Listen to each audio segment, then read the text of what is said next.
Today I'm going to show you how to find your AnyDesk ID in just a few seconds. This is one of the easiest things to do inside AnyDesk, but if you've never used the app before, it can be a little confusing knowing exactly where to look. Once you know where your AnyDesk address is displayed, you can quickly copy it and share it with someone who needs to connect to your computer. If this video helps, please go ahead and hit like and subscribe for more quick software tutorials. Alright, let's jump right in. First, open AnyDesk on your computer. You can do this from your desktop, your start menu, or wherever you normally launch the app from.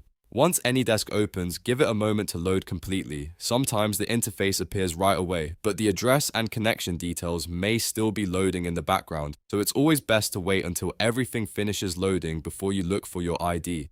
Now once the app is fully open, look near the top of the AnyDesk window. You should see a section labeled Your Address. This is the area where AnyDesk displays your unique ID or address. Depending on the version of AnyDesk you're using, it may be shown as a series of numbers, or it may appear as a combination of numbers and letters. That is the number you need to share with another person if they need remote access to your device.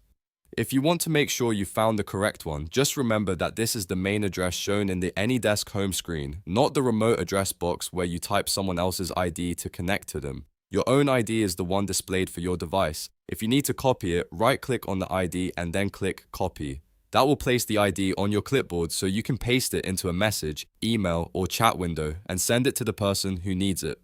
This is especially useful if you want to avoid typing the number manually, since copying helps prevent mistakes, and that's really all there is to it. To recap, open AnyDesk, wait for it to load, look for your address near the top of the window, identify your AnyDesk ID, and right-click it to copy it for sharing. It's a simple process once you know exactly where to look, and now you can find and share your AnyDesk ID anytime you need to.